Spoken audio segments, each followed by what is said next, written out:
พบคนใกล้บ้านกลับจากนั้นคิดฮอดแต่นาอยากได้ยินเสียงคำจาแม่บอกว่ากินข้าวซาก่อนเมื่อยบ่ลูกลาอาบน้ำท่าแล้วสาพักผ่อนทุกครั้งที่หลับตานอนคิดฮอดตอนพี่น้องพร้อมหน้าเลี้ยวมองข้างซ้ายเห็นแต่หูบยายไว้คอยเคียงคู่เตือนใจให้หูเป็นคู่เมื่อยามหลับตาลงตัวลงหลับมือขวาจับผ้าห่มข้างฟ้าเงาใจห่วงให้ออกมาน้ำตาไหลมาเป็นทานอยู่บ้านเฮาเกี่ยวเขาแล้วบ่เขางั้นเขาดอกคือสิเหลืองามทลาใจคิดฮอดบ้านปานใดเด้สิได้คืนมาไกลบ้านห่างอกบ้านนาอยากกลับมาบ้านเฮาเหลือเกินอกคนไกลบ้านบางวันนั้นบอกกินฮอดเขาคิดอยากคืนบ้านเฮาอยากได้ยินเสียงอีแม่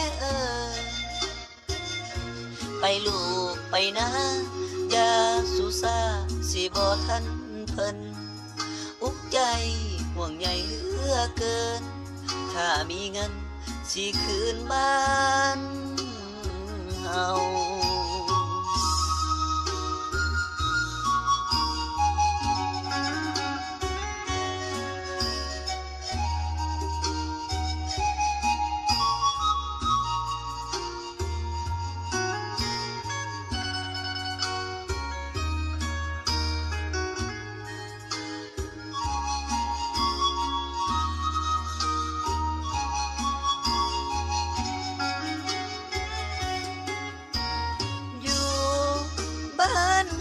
เกี่ยวเขาแล้วบ่